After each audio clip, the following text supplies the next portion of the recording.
Welcome to another exciting episode of LexDiscuss Cafe, where we dive into the fascinating world of law, finance, and innovations in these professions. I'm your host, Avinash Tripathi, and today we have a remarkable guest joining us. His name is Jatin Goyal, a chartered accountant by profession. It is interesting to note that Jatin was an all India rank holder in the CA exams. With the wealth of experience in bookkeeping, tax outsourcing, and cutting edge financial solutions, Jatin has made significant strides in various sectors, from crypto startups to international investment consulting. He has done it all. Get ready for an engaging conversations as we explore his journey, insights, and the future of accounting in his opinion. Let's give a warm welcome to Jatin Goyal.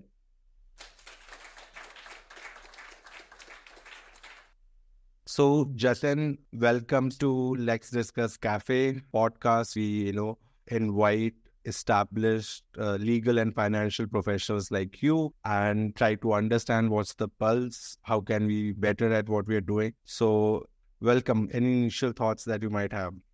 Thank you, Avinash, for inviting me. It's really an honor. I think you guys are growing up really fast and love to be a part of it. Oh, thanks a lot. Yeah. So, Jatin, a lot of people don't know about you. So, would you care to give them a brief introduction about yourself? Yeah. So after my school, I pursued chartered accountancy, cleared all these exams in first attempt. My father is also a chartered accountant, so probably that's been running in our blood, खून में दौड़ती है CA. So probably because of that, we scored rank as well, All India rank 38 in CA exams. And then after my CA, I qualified to be a social auditor. What that is, the Securities and Exchange Board of India, SEBI, introduced a new concept of social stock exchanges. What that is, that not-for-profit organizations or NPOs in India can list their securities on the social stock exchange. Currently, the stock exchange was only for profit entities. So to audit those entities, you need a social auditor. Your normal CA cannot audit that. So I was probably still disputed, but I might be the youngest social auditor in India. So that's another thing. And now we are basically focused on tax outsourcing and bookkeeping outsourcing in markets that is US, UK, and Canada. Wow, that's really interesting. And we will talk about the social auditing and Definitely. listing. But tell us about the पैसा वाला stuff. कैसे कैसे हम dollars में कमाए और India में बैठ के रुपीस में खर्च करें? So I think I had a pretty big head start in the terms that our firm has been established for more than 30 years now. So we were mainly practicing in India and we were auditing pretty big players in India. They were into all the fields, manufacturing, e-commerce or service industry. Some were making toys. One of them got bought by Reliance and there was pretty big stuff. So in the past 5 to 10 years, many of them ventured out of India as well. Like the Indian business scene is very burgeoning. So we also thought to test the waters out there and we also dove into it initially with their help by doing their accounts only and then outside businesses. So I think we had a pretty big head start in that terms. We had already the clients that could help us transition into the US. But for anyone starting new, I think you'll have just to put in your time, put in the efforts, and definitely I can say for my field that is CA, Gujarat is the hub. Almost all of the outsourcing companies in India that are doing outsourcing, bookkeeping, and taxation are based out of Gujarat. So they have a lot of accountants that are available at very reasonable prices. They are good at English as well. And Gujaratis are known to have establishments in foreign countries. So any CAs looking to expand to US, I think you have to study the companies that are based out of Gujarat. Wow, that's really great insight. That's one part, right? Indian people who are moving out of India, either for a job purpose or they are, expanding their business. But any insights on how can we land actually foreign clients just on the merit of the service that we provide? Well, I think the first part is to just scour over LinkedIn. So that's a very good resource. And what most of the people today are doing, like yourself also, are creating regular podcasts. So that is actually a slow and organic way to turn up clients. But if you stick to a podcast for say 1 year, 2 year, so I think you'll have a great presence and you'll have to keep it very, very focused. Like I was seeing a video and he was recommending that to create podcasts. So he said, just imagine a CPA making podcasts to help just the beekeepers. So imagine how niche of a field that is. But Right. if anyone is in that business, how much value would he gain from you? He probably doesn't know anyone else if he Googles what are the taxation for the beekeepers in USA. So you just have to pick your expertise. You have to bring merit in that. You have to absolutely know what nobody else knows in that field because you have spent a lot of time in that. And then you have to showcase that work out on Google, on all the platforms. That's actually a very good way to get ahead. It's not instant, as in like you'll approach someone on LinkedIn and he'll think you are a really great guy and give you his business. It will probably take somewhere around 6 months, 12 months to land your initial few clients, but I think it would scale a lot better. Yeah, that's really interesting. And there's one line that I like to use, especially with entrepreneurs who I speak to. So they come to me and say, like, this is not a very big market. I don't know whether I should venture into this or not, right? So this Zomato and Flipkart, they have kind of created a very, I would say, perverse perception of startups or what a successful startup should be doing. You just have to be a unicorn. Right. Yeah. Especially in initial days, right? So that's why I'm also part of a podcast called Yes Users, right? Right. So where we exclusively focus on the early day startups, right? Because I believe that, people who have like succeeded, who are 10 years advanced or your current stage, maybe they're not the best resource. Anyway, coming back to the point as to supporting your point, and the line I use a lot is riches is in the niches. This is a proverb made by an American, so that's why the pronunciation is also American. But yeah, so if you're choosing a niche or if you're choosing a niche, right, it's not a bad thing. It's actually being hyper focused in the initial days helps you understand the customer problem and the pain points a lot better. And one of the best things about focusing on a niche is that you can charge a lot more. People don't. Yeah, exactly. I was coming to that only. So आपने कहा ऐसे कैसे कमाने हैं? So you can build a lot. Yeah. Yeah. Because the client won't probably find anything close to what you can offer with someone else. Right. Absolutely. See, this is what is a lot of times the early days of startups are counterintuitive, right? And everybody's saying बड़ा सोचो, right? Because everybody who becomes an entrepreneur वो बड़ा ही सोच रहा होता है तभी तो अपनी job छोड़ के stable life छोड़ के आ रहा है. Exactly. वो आया हम उसको कह रहे हैं बड़ा मत सोचो अब छोटा सोचो. हाँ, और वो 1 लाख रुपए से 2 लाख रुपए कमाने के लिए तो एंटरप्रेन्योर नहीं बन रहे. They are probably thinking, चलो, yeah. That's absolutely true. And this is also what they say. इससे ज्यादा तो मैं अपनी job में कमाया था. But it's all about the time frame. Like the curve is exponential. You're like this, and then you just zip up like crazy. Yeah. Very interesting. So tell us about the difficulty or the peculiar aspects of doing bookkeeping and tax for businesses outside India. So how do you stay, updated on them? What does that procedure actually looks like?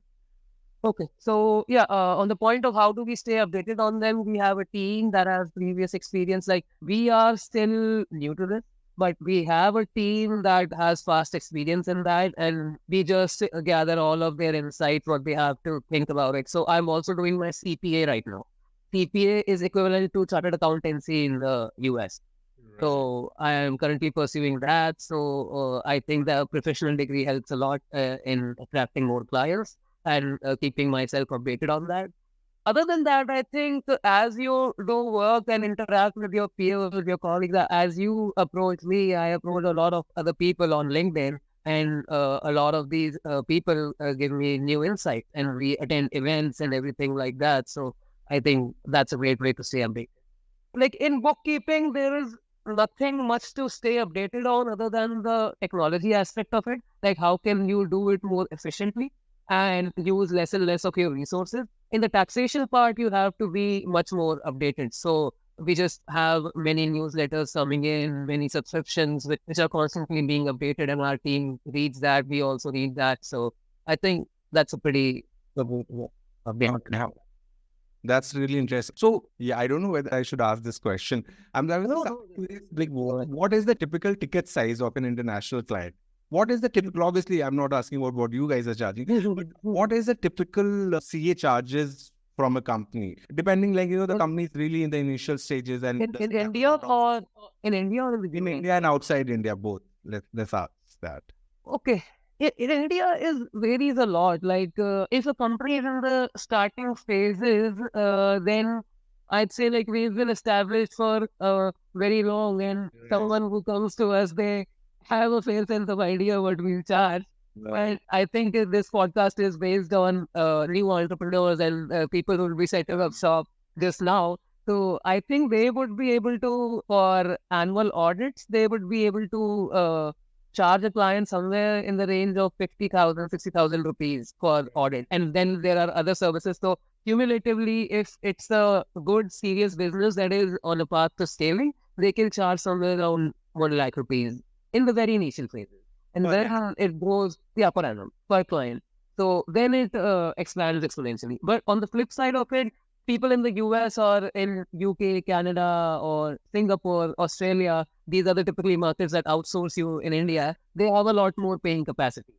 So, yeah. So if I convert that into per hourly rate, India doesn't really follow the hourly rate. So we do have to charge them lump sum in many cases. But if I turn that into hourly rate, India would be somewhere around $10-15, whereas US, if I were a US resident catering into US, I'd be able to command much higher price. I would be able to command somewhere between $100 to $150 per hour. But since I'm sitting in India, they're outsourcing to cut their costs. They would pay me, if I am very established player in this field, they would pay me somewhere between $30 to $50, $60, $70, depending on the service. Right. So that's a broad idea of, you cannot narrow it down much more than that. Right, absolutely. I just wanted to get a sense of it because a lot of entrepreneurs come to me and say, like, okay, we have to get a CA. How much will it cost? Right. There's a lot of apprehensions regarding that. So I just wanted to, like, the moment you start generating revenue, right, you have to account keeping and other stuff, right? So yeah, that was the main objective. So essentially what you're saying is that, if you are outsourcing, most of the time you will be able to charge 3 to 4 times of what you are charging in India, right? Because they have that. Yeah, exactly. At least that. Because for that, we also, our costs are higher. Like in India, I can hire someone who probably doesn't speak very good English and I can work with him very good. And but the same person would not work for the US clients. They need to understand their resources in India. And if I go on hiring someone who has a very good English for the accountant role, right? So for the bookkeeping role, the cost jumps up significantly. And they have to get used to the new softwares that they use and everything that our training costs for that person is higher and all of that. Very interesting. But, this makes a complete sense for both the parties, right? The Indian CA is able to charge a higher amount. The US clients are able to reduce their expense almost 50 to 60% in some cases, right? Why don't we be a growing industry in this area? Like, you talk about... There is a very growing industry in this area. Right. Okay. You just look at the landscape that there is in Gujarat, and you'll see everyone is doing that only. So it is growing pretty fast. But then we are also on to ride that wave. Right. Because see, I have spoken to luckily I have... Yes, I think if you go in the US and talk to 100 CPAs, I think more than 60-70% of them would know about this concept that the business is being outsourced in India. Okay. So people are well aware of it. Yeah, because this was surprising to me.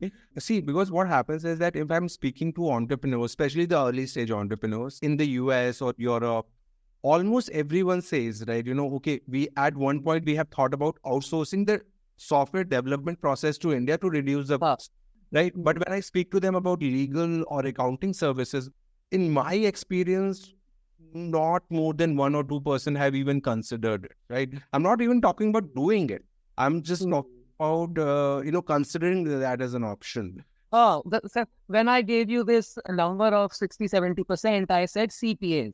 So that individual businesses that exist, so they have a lot of apprehensions coming on board. Right. Absolutely. And But that is where our margins are even higher because there is no CPA in the middle. Yeah, so that's exactly what I'm saying. Like CPA is no, but when you are getting the outsourced work from CPA, even though it's a lot more certain, even though Yeah. right, but the margins are very few. But I think there's a long way, right, where we need to learn as an accounting and tax professionals to acquire clients on our own, essentially, right? Because until and unless we do that, it will be really hard to. It is actually pretty hard. So if you think about what the guidelines for advertising are by the Institute of Chartered Accountants of India, so you cannot put any advertisement up. You cannot make any website that is very enticing and that is deemed to be soliciting clients. And you cannot do any paid marketing, paid promotions. You cannot do cold calling. So these are all absolutely prohibited by the Institute of Chartered Accountants of India and with other legal bodies as well in India and outside India. So they are very strict about marketing and promotions and stuff. So the only channel for you to grow is organically. Right. And so that's the problem, right? I don't know about what are the rules and regulations for CPAs in the US, but lawyers in India can't advertise as of now. Exactly. But in the US, they can, right? Oh, Almost every lawyer can advertise. If you visit the like street hoardings, like 20-30% has been taken by the personal injury lawyers, especially in the metropolitan, right?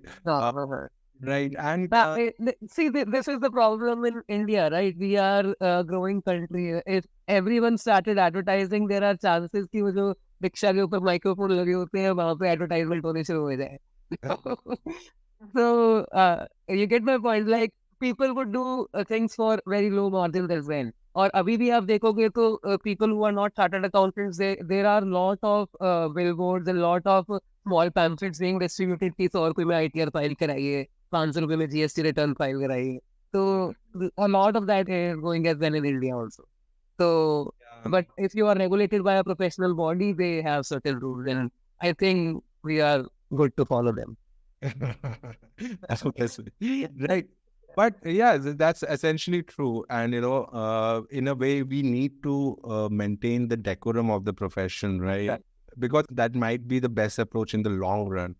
Moving on, one thing I wanted to ask is that a lot of entrepreneurs come to me and say, like, what are internal audits? When do I need to get, audited by Not very third-party auditors? So tell us a little bit about this concept. Okay. So internal audits are probably for the businesses in which outside capital is being invested. So let's discuss what internal audit actually is. Let's say I run a business and you have invested 10 crores, 20 crores in my business. Now you are an investor, you cannot be involved in day-to-day operations, and you probably don't even intend to be. But you care about your capital, right? You don't want that I take this 20 crores and buy cars and siphon off that money. So what you do is on regular intervals, maybe quarterly or semi-annually or annually, you appoint someone as an internal auditor.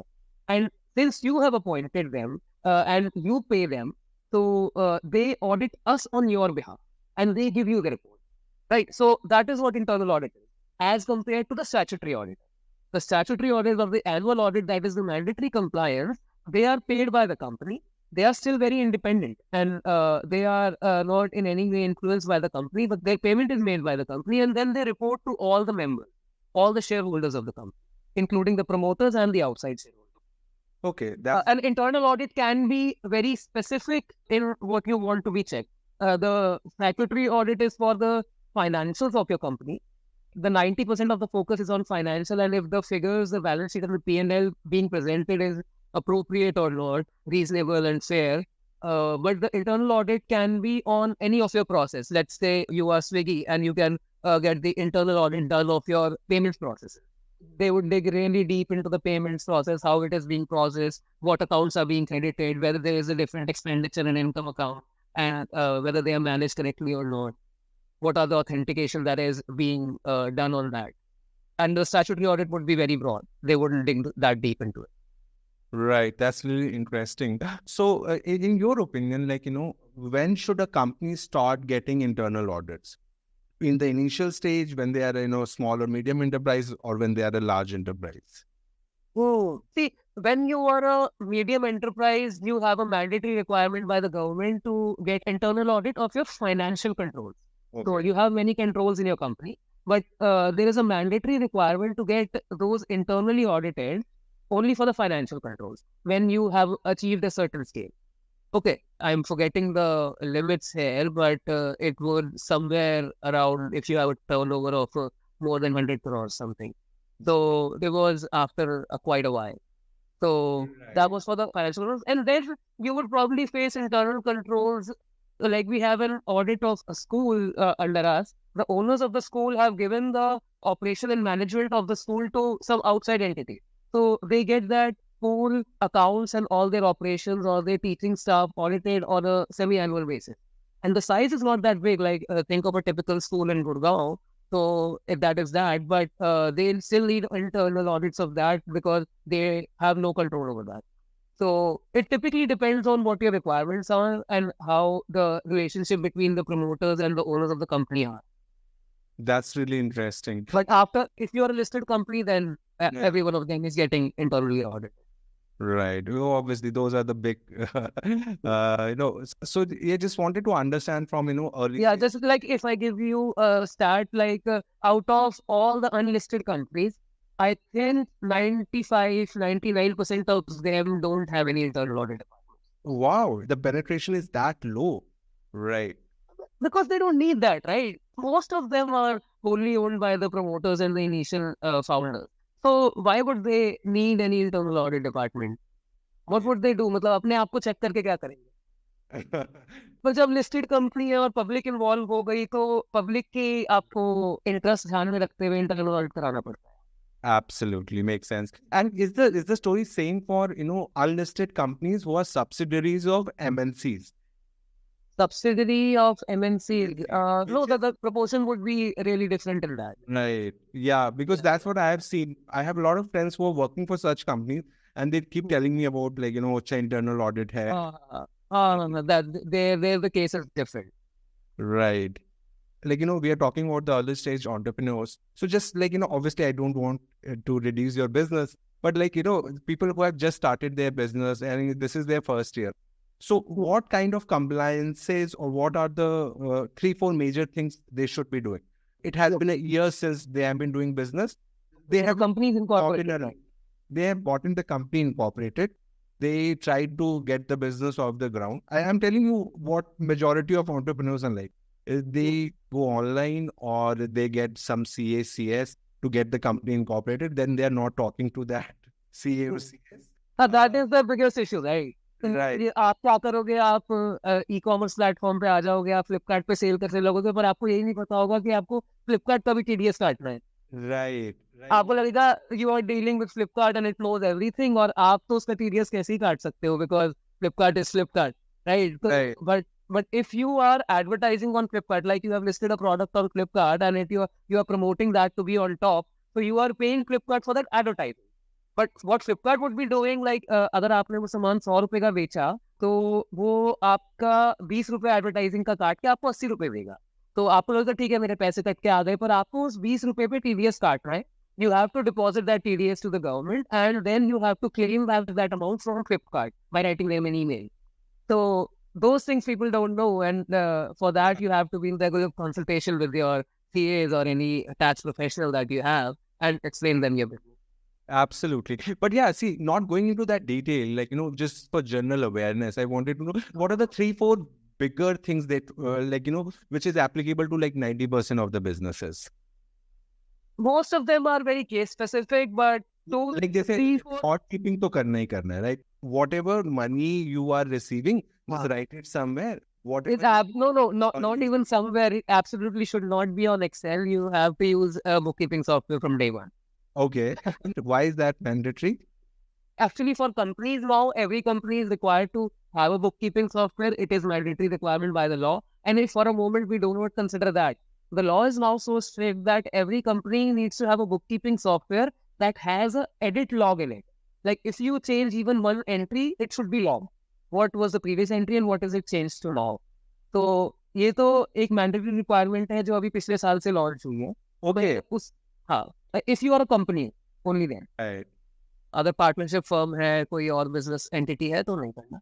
But if you are incorporated as a company, then you have to do this. तो ये तो एक बात हो गई. But other than that, for even your convenience and your auditor's convenience, Excel is very difficult to keep persistent.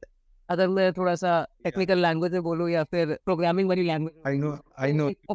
Crypto background, we know that. So it is very difficult to keep persistent. आपको पता नहीं लगता, आपको तब कोई cell change हो गया, आपने कोई फॉर्मूला गलत लगा दिया. But the accounting softwares are particularly designed for every need that you have, and it is very easy to operate, not a very big learning curve. And if you are scaling even a little bit, I think the cost of an accountant is not too much to bear. In India, you can even right now get a typical accountant for a business that is starting at the very initial stages. So you can get them for somewhere around 25,000 rupees a month. So I think that's just the cost. Very good. Yeah. So, I understand. Like, and this मतलब मैं आपकी बात समझता हूँ. हाँ, मैं आपकी बात समझता हूँ कि वो इनिशियली जब आपको अपना बिजनेस बूटस्ट्रैप करके हो तो that's also pretty big cost. तो आपको फील होता है हर महीने 20,000 रुपए जा रहे हैं जेब से. तो but I just don't see a way out. आप उसको आउटसोर्स कर सकते हो. So that is one option. It will be cheaper. So you can also do that. That's equally good. But after a point of time in India where the labor rates are not so high, the employee rates are not so high, it's definitely good to have an in-house department as well. Right, makes sense. And see, one of the problems they face is that they think about doing it. But the problem they face is that how would they manage that accounting professional, right? Because they have zero experience. Like, even if they think about okay, I'll hire one accounting guy, right? But who will manage that, right? Right? Because they have tell them to call me. Exactly. No, not like that. Any CA that you have, you sit out with them, get financial advice from them, get financially educated about that. I don't think that's a pretty big learning curve. आपको अपना धंधा तो समझ आता ही है ना कि आप 100 रुपए की सेल कर रहे हो, आपका 70 रुपए का सामान पड़ता है, 30 रुपए का आपका मार्जिन है, उसमें से आपके थोड़ा बिजली का खर्चा जाता है और एक्सपेंसेस जाते हैं. तो you know what your profit is.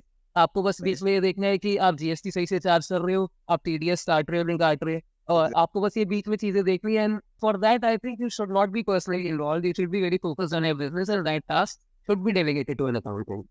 Yeah, that would be a cost in the shorter term, but in the longer term, you would scale your business much more by delegating those stuff. Yeah. See, that's the thing, right? This was the whole point of inviting you here on the podcast and, asking this. So bookkeeping, you invited us. Now what happens, most of the entrepreneurs that I speak to here in India, they're in B2B selling, right? B2C selling, there are a lot of people, but the numbers are fewer. They are in B2B selling. And so they have to incorporate a company. Otherwise, they look really unprofessional. They have to get a GST. So bookkeeping, you informed us. To be honest, I'm a legal guy, but I didn't know this new rule that you have to get an account keeping software from the day one. So say to them earlier, I'm lucky I haven't advised in the last couple of years. So just keep a note of it, right? I know that, there's a requirement there should be an edit log, right? So GST they have taken the registration, right? Now, what is one really important thing they should keep? Also, to cut you off, मैं बीच में आपकी बात काट रहा हूँ, पर you said कि if they don't incorporate a company, they would look very unprofessional. And this is very counterintuitive to my revenue. Right. I should advise them to incorporate companies, but in the beginning stages, it is not really necessary in all cases to incorporate a company only. You can continue a business as a partnership. Like a sole proprietorship somewhat looks like unprofessional, but there are many big partnership clients of ours only. They do not have any company and they're doing huge revenue. They're doing huge profits and they're still as a partnership. They haven't formed a company. Where you need a company is when you are attracting outside capital. So to protect interests of all the shareholders, a company becomes a man. Very interesting. Yeah, absolutely. Because when you incorporate a company, you have many additional costs attached to that. Like you have to do a lot of ROC compliances. That is the Ministry of Corporate Affairs, you have to upload your financials on a yearly basis. You have to conduct general meetings and everything. You have to prepare minutes for that meeting. You have to pass board resolutions. So you have to do all of that, and that has costs attached to it. You typically say it's chartered accountants like us to do all of that, and we charge them for it. So, Yeah. Absolutely. And see, incorporating a company, and this is something even I share, but I'm telling you the general perspective. They believe that if they're not in a company, they look unprofessional. Partnership, I would say, is not. LLPs are a better option than partnerships, because these days what is happening is that you are having co-founders, you have like 3-4 years of relationship, but like ऐसा नहीं है यार कि आप बस बचपन से जान रहे हो, right? So in that cases, I'll advise them कि LLP कर. I get your point, but LLP में भी there are same compliance is थोड़ा सा ज़्यादा आ जाता है. Exactly. Okay, all the part of doing the business, you can really complain about it. Exactly. And a lot of entrepreneurs find them in rock and the hard place के बीच में. If they're going for a normal partnership, then their financial liabilities are limited, right? Which most of the times I would say works out, but एक दो cases में it can really backfire. And if it backfire in a great way, right? And but that proportion is really low. Like even in my father's career of more than 30 years, he hasn't seen any problem any client face because they have an unlimited liability. Because let's say आपको liability का issue कब आएगा? जब आप bank से loan लोगे और आप pay off नहीं कर पाओगे, right? यही तो सबसे बड़ा issue है, आपने लोन लिया और आप pay off नहीं कर पाए. In the first place, when you go to take a loan, bank आपसे आपकी personal guarantee लेता है. आपकी liability तो वहाँ पे ही पूरी चली जाती है. So, मतलब, that is a good way to look at it. Your liability is limited, but in most of the scenarios, it's not. Like if we talk practically. Yeah, very fair point you make. I think no 70s, 80s में की जो movies है ना हमें डरा दिया है. They are like wow. मैंने power of attorney ले ली थी. फिर पूरा business दिया. मैं तुम्हारा घर भी बेच दिया. अब तुम road पे आ गए हो. Which is not, quite practical, right? A lot of people think कि अगर उन्होंने किसी duress के अंदर भी paper sign कर दिया है तो that will still be valid, which is again a lot of times that's not true. So yeah, the point you made is really interesting. In the starting, partnership has its benefits on the both ends. Sole proprietorship again looks, but I have seen right. But I have seen like after the advent of GST. Even if you're a sole proprietorship, if you're a GST number, companies are okay. So that is also not a bad problem. And one of the things I share is that, sole proprietorship ka fayda ye hai ki if you are in any artificial entity, right, you would be paying 30% tax from the first rupee that you earn, right? And 80% GST, right? But if you are in a sole proprietorship, you won't be paying 30% tax till you make more than 10 lakh rupees, which is probably not something you'll be doing in the first year, right? So sole proprietorship is also not a bad idea in the first year, but it depends. It depends what your business is. Initially as a sole proprietor, you have slab. Absolutely. That's exactly my point. So for first, I think it's like 4. It depends upon which tax regime you are following, right? Up to a certain point, you are not paying any tax at all, right? So we notice a very interesting trend about you that you have been part of crypto startups as well, right? Yes. What excites you about crypto space and how do you see it evolve? This was at the very peak of the crypto boom, right? अब एक बार को 2008 में Bitcoin really just flipped everything and then it fell a lot. Then in 2021, it again went up like crazy. So I was also very into it.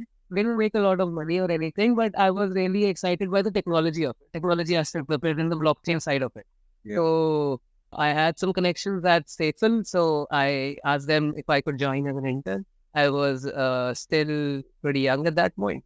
So I worked with them a little bit and had a fair idea of what this space is. So if I put it in a nutshell of what I think as a cryptocurrency and having its own independence, like it is not regulated by any entity, cryptocurrency is a very, very interesting concept. Anyone can trade, anyone can use it without any government restrictions. Like if the Russia-Ukraine war happens, so US cannot put sanctions on it. So it's very interesting in that sense, but I dove a lot into the blockchain side of things for almost 1 year and understood what basic fundamental blocks powering that signify. And I learned programming languages as well, Ethereum's programming language, that is Solidity and JavaScript. But to be very, very honest, might get heat for it, but I don't see any meaningful use cases right now for blockchain. So where people try to find a lot of use cases in blockchain, like the big corporates, they have divided blockchain into two categories: public blockchains and the private blockchain. The public blockchains are Bitcoin, Ethereum, Solana, and all of these blockchains are public blockchains, where the blocks are created by computers or the Bitcoin miners that are sitting at their home or they have their big offices and they create the blocks. So those are public blockchains and people of the world run that. No single user runs that. And the other thing is private blockchain. So those blockchains are created for a very specific purpose to record data, and those are managed by private entities. Like the banks in India have a blockchain system running underneath where they record customer data, which is managed by them. All these banks have access to that blockchain, and if any, like if Bank of Baroda customer defaults, they would update that on their blockchain, and all other banks would have access to it, and they could see that this customer has defaulted, and they would deal with that customer if that comes to SBI, let's say, so accordingly. Yeah. So that's how the private blockchain works. But to me, the very essence of blockchain is about it being immutable. By immutable, we mean that it cannot be changed. Right. It cannot be changed. But if all the nodes are managed by a select few, let's say in India there are 50 banks or 60 banks, I don't know the actual number. There are 60 banks and all of them manage the nodes. It's difficult to convince all of them to agree on a single thing and delete a block from in between, but it's still possible, right? Compare that to a Bitcoin or an Ethereum blockchain where it is distributed all over the world. In that case, also, it's possible to alter the blockchain from the middle, but it becomes nearly impossible because you cannot convince 7 billion people on Earth to agree on the same thing. But in this case, these are only 50, 60 banks that have to agree on the same thing, or the private blockchain. This is a very distributed case that I've given you. There are also many very closely held blockchains as well within enterprises. So I don't know what they signify because blockchains by its very nature are very slow. Transactions per second is very less as compared to the other computing system or databases we use. So people sell it by saying, we have put it on blockchain and it's there forever and it cannot be changed. But most of the people selling it to you have private blockchains and in theory, it could be changed. So I don't know if that was too technical or something, but... No, trust me, I relate with that because, not many financial professionals, especially CAs, know this much in detail about blockchain technology. I know a lot, who are just starting out and they saw like, okay, this is where we can, acquire new clients, but they were more or less as an advisory capacity. They never participated in that. See, I was like knee deep in blockchain technology in 2018, 2019 era. And what I believe is that, there's a hardcore blockchain community. There's a hardcore blockchain community who's like, fuck the government, fuck the establishment. This is where their philosophy is. And they're very secure about their privacy. There are people don't know there is a very specific blockchain forums, which is like a very shitty website. Yeah, I am completely aware of I am not able to remember the name of that forum, and that forum was shitty. But anybody who's anything in blockchain community, I'm talking about the hardcore people, is on that forum, and like the experiences, the things that you will get there is phenomenal. Like, I think that's the closest you can experience about the dark web experience, right? Really want to experience that. So if I go to that community and come back to the normal world, real world, yeah, I feel like there should be a visa process because it's like a different world. Yeah, right. They have very specific beliefs that they would not be. Right. And they're very anti-establishments, right? Yes. Examples of Venezuela, they will give you examples of El Salvador. Right. So there's that community, right? I'm not one of them. So absolutely. I'm not even claiming that because I spend a lot of time there, right? And I'm telling you, it's a very different world. I knew so many like 20, 22 years old guys who have made more than 10 crores in Bitcoin. I think, and this is what I'm telling you. At that time, I think Bitcoin was in the range of like 5-7 lakhs. I don't remember like last time, right? So We cannot completely call them that it was pure luck. There was some sense of thoughtful intellect right, that went in. absolutely, But at the end of the day, a lot of it, a major portion of it was windfall gain. Like it absolutely did. People didn't know what it was, and you made a huge amount of money. yeah. No, that's what I'll say. Like, in no way claim that was just pure luck. But I'm telling you, like the audience that I was dealing with, I'll share you a very real scenario. What happened is that there was this 22-year-old guy. I've known him for like couple of years. He's very active Bitcoin or blockchain community. Now he has this uncle who is like, big deal at, I think, a big four audit firm, right? हाँ, And was like, क्या कर रहे हो तुम लोग अपनी भविष्य के साथ, क्या कर रहे हो, ये लोग कुछ नहीं कर रहे. तो कहता है, अच्छा चाचा ठीक है, ये तो सही है, पर ये बताओ ना, ये 10 करोड़ को टैक्स बचा के कैसे कर सकते हैं. उसके चाचा की हालत खराब हो गई. कह रहे भाई, मैं पिछले 10 साल से इतना नहीं कमा पाया जितना ये लड़का कमा रहा है. तो ऐसे भी है. पर I tell you what, a lot has lost the money as well. So I'm telling you, from that community is there's definitely that kind of community. and मतलब आपको उस टाइम इतना स्टूपिड फील हो रहा होता है कि हम कुछ तो गलत कर रहे हैं कि they are this much and that you actually feel really stupid at that time कि यार ठीक है कुछ तो होगा, there's something that they know that we don't, but you just have to convince yourself that with this much upside you have a lot of risk. Yeah, absolutely. And what I'll tell you, आप ना अगर बिना मेहनत के पैसा कमा लेते हो ना, तो आप आपको लगता है पैसा सबको गवा भी देते हो. I know so many blockchain, millionaires. और आपने जैसा एग्जांपल दिया ना, जैसे आपने अगर 20 साल की उम्र में 10 करोड़ रुपए कमा लिए और on the other side there is a director and big four और वो कह रहे हैं कि मैं 25 साल से काम कर रहा हूँ, मैं इतने पैसे नहीं कमा पाया, तो आपको ऐसा नहीं कहना कि you know everything in this world, like that is not true. Right.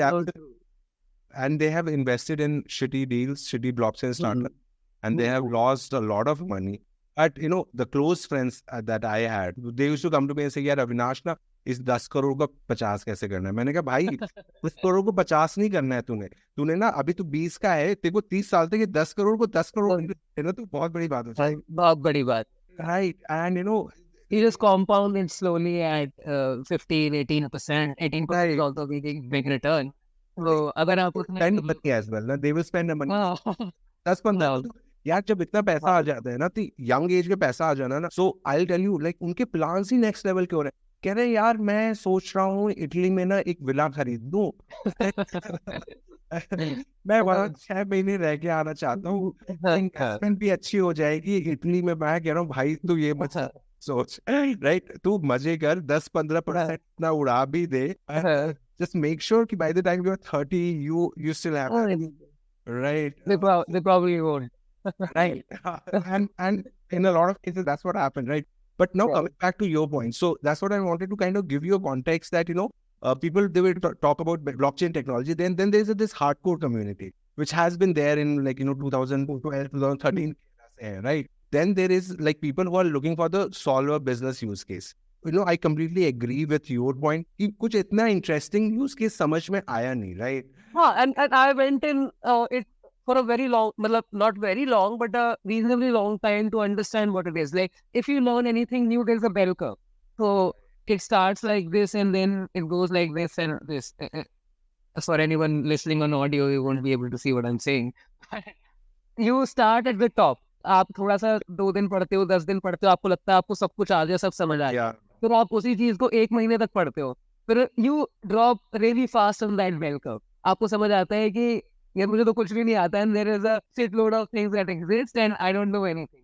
But if you stick to it and you study it for another 8 months, 10 months, then you are actually on the other side of the bell curve and you know things, and then you actually know things.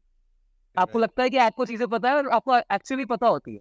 Yeah, actually on that, I believe I was on that phase. मैं सारी phases से निकला. मैंने 2 हफ्ते blockchain के बारे में पढ़ा तो मुझे लगा मुझे सब पता है.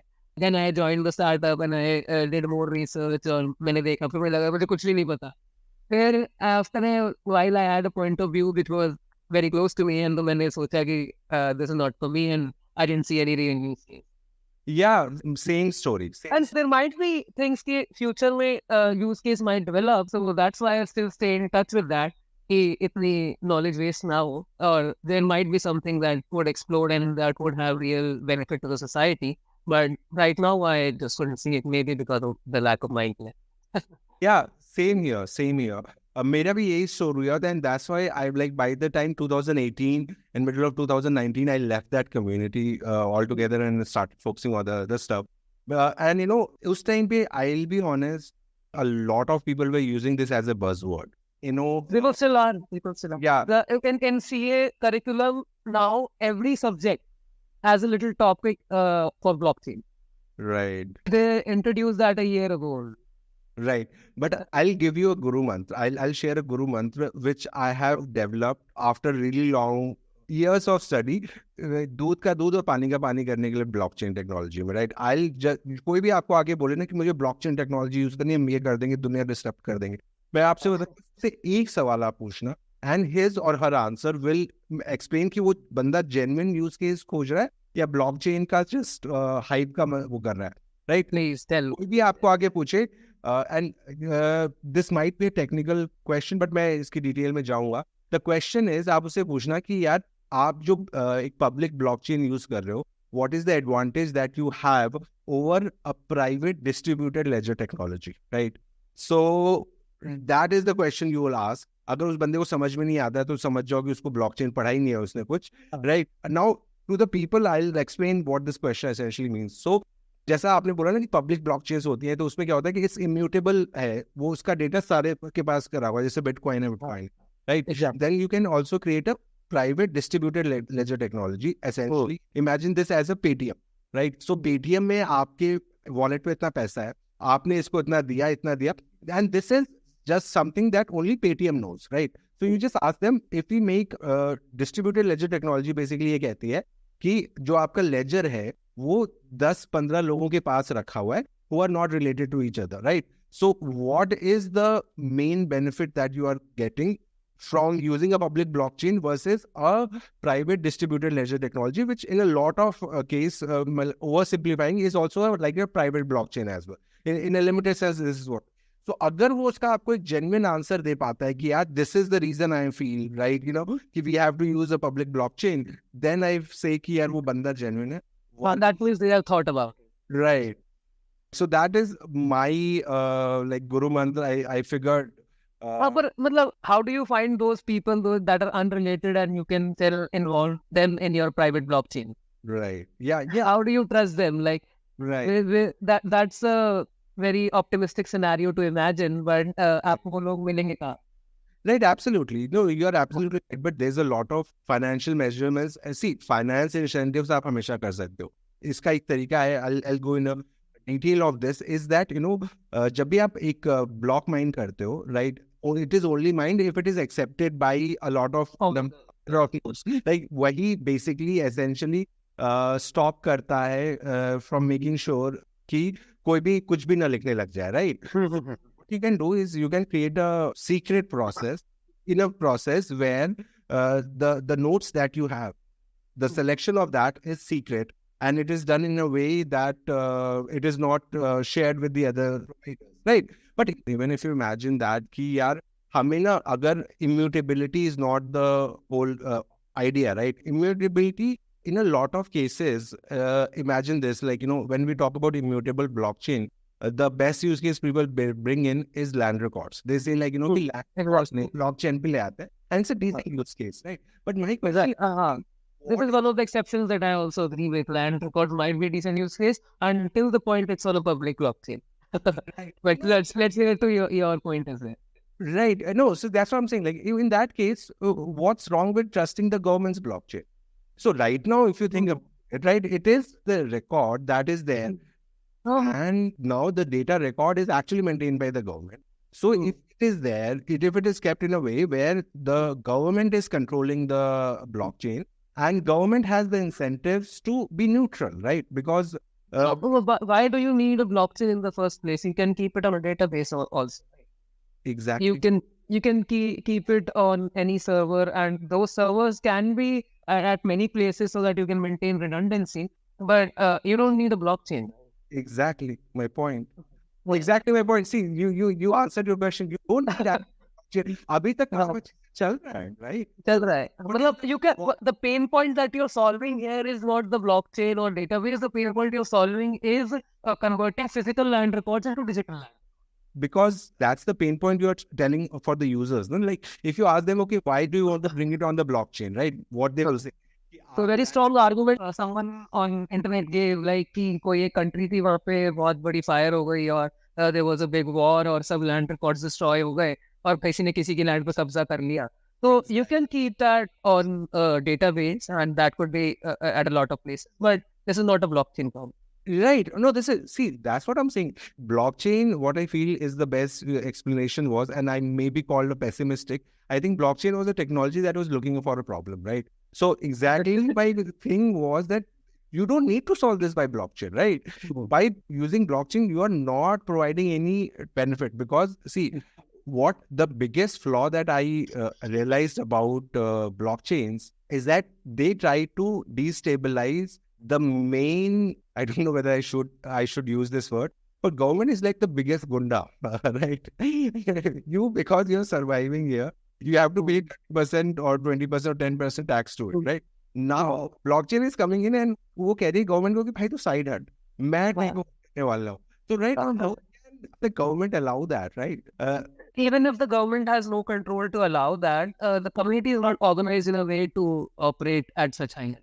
See, Bitcoiners, people will say, देखो, we organize. But now, जानते हो, blockchain के साथ problem नहीं है. I think that's why I was giving the context. कि the moment you start cooperating with government, जो hardcore believers है ना, जो anti-establishment है, they start opposing the blockchain, right?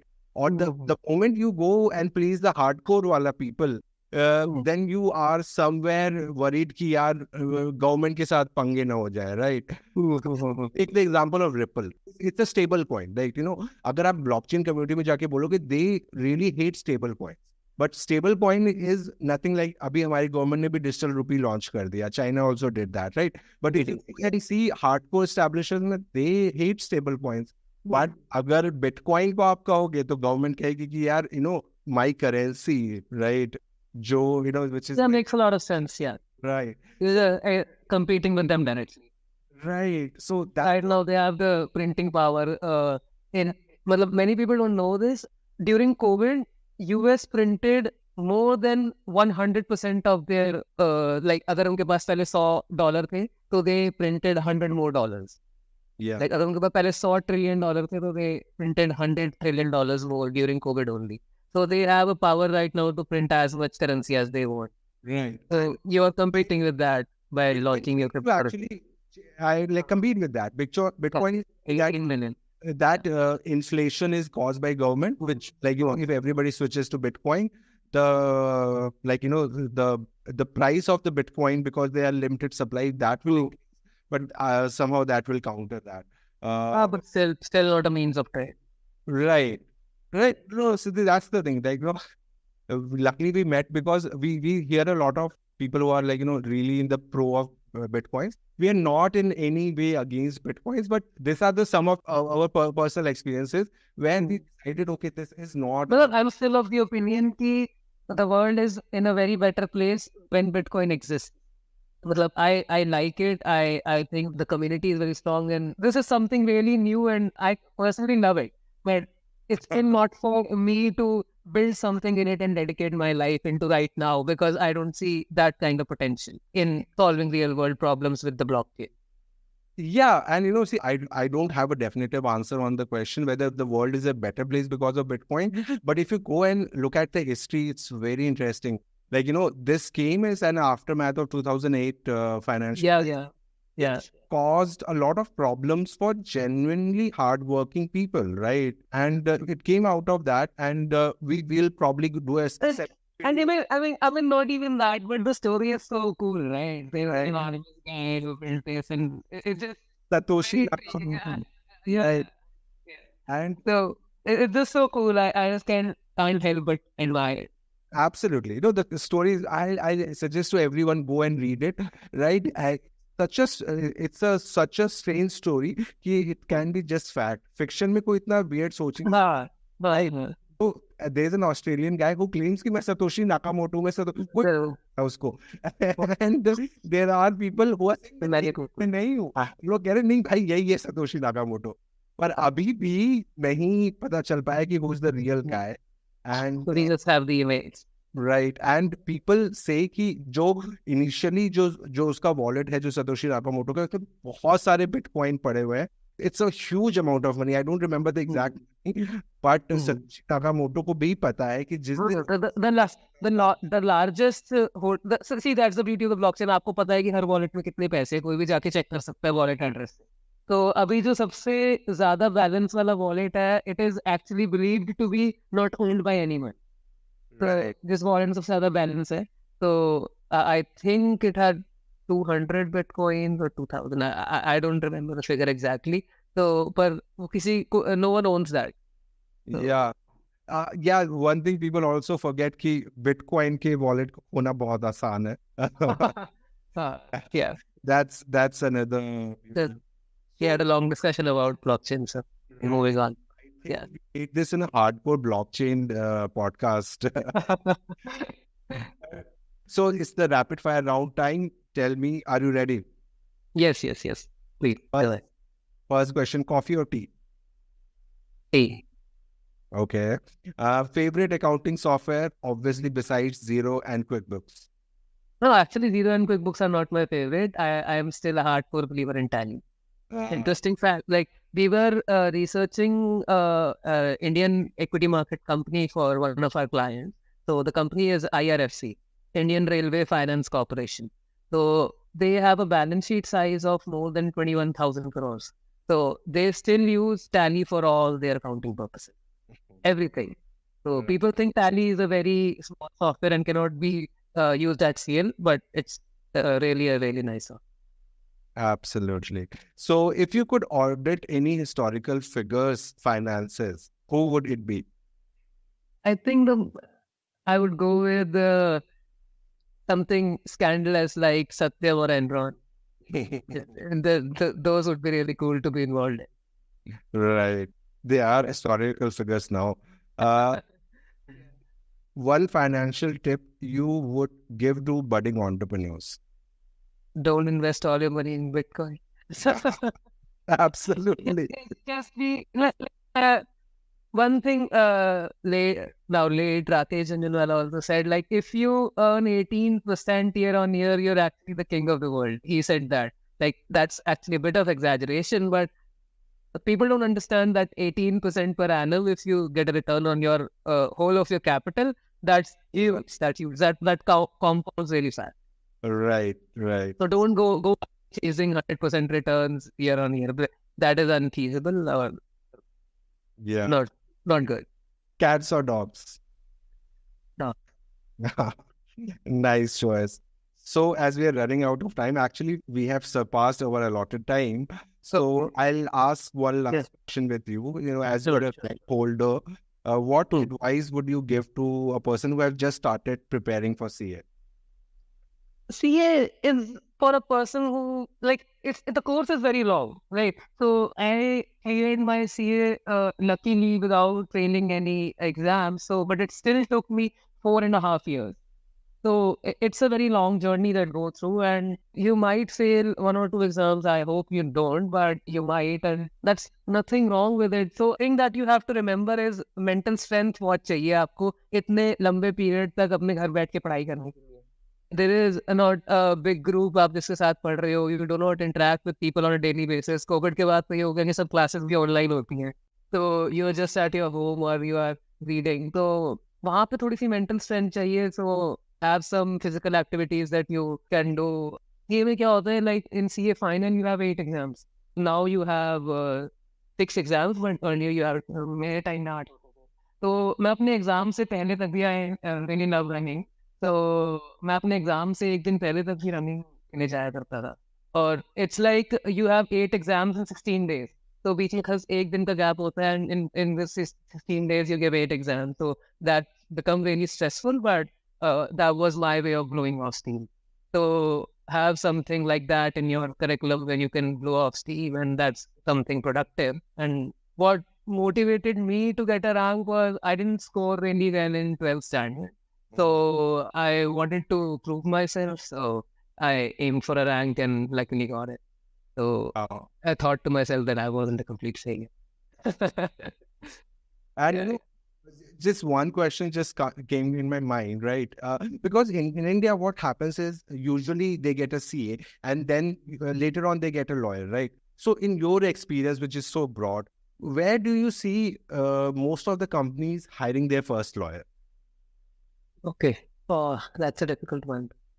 I think it depends on your product. Like if you are into some kind of advisory service or somewhere where you have to draft a lot of agreements, and you can go for a lawyer, or where you think you might be in any legal trouble, then you can go for a lawyer. But in the very initial stages, when your business does not involve drafting a lot of non-disclosure agreements or any agreements as such, think of a manufacturing business. Like one of my client that comes into mind कि वो टंकी बनाते हैं, they manufacture tanks and pipes. मतलब मैं उनकी पूरी अगर life cycle भी imagine करूँ, so where would they need a lawyer? I think they probably would. They don't have a lawyer right now, and they've been in business for the past 20 years, and they might get into some trouble. Like they offer warranties on their tanks. So anyone selling you tanks might be offering some warranties of 10 years, 20 years, and they might not be drafting such good agreements with the clients. They might not have such good terms and conditions that would be fruitful for them in the future. So if you are a pragmatic businessman, you should first consult a lawyer and have all your risks covered out before offering such warranty.